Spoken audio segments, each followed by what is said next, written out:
were so clever that you knew how to choose the best of what I want to ask you. It would truly be a tenso between the two of us.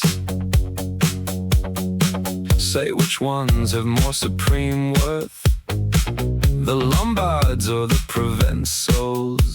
Which ones do you reason about or hold as more worthy for better waging war expeditions or gifts?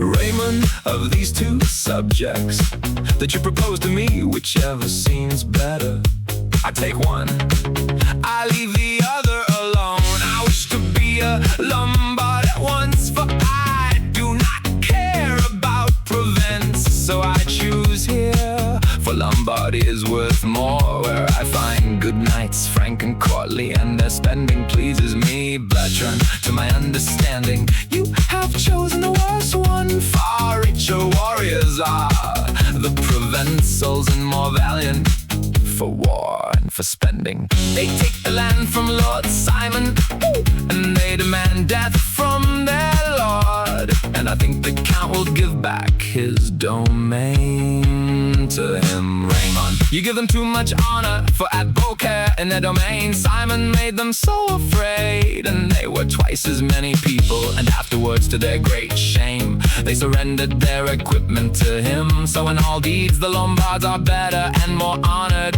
and better fighters. Bertran, I invite you doubly to the tinsel that you argue for their prowess and baronage. I maintain largesse and invitation that they give horses industrious, make rich and plentiful expeditions in Lombardy. You can, well, if you please, die of hunger if you don't carry money. Raymond, you have a very bad game, for when the invited one is lost, here they are much more givers, and the Lombards are more discerning, for they give horses, clothes and money, and I hold them as more active in arms than the Provençals, whom you so praise to me.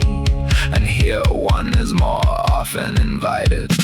Bertran, you are greatly wrong in everything, for there are prize troubadours there who know how to make verses and songs, tenso, cervantes and escorts.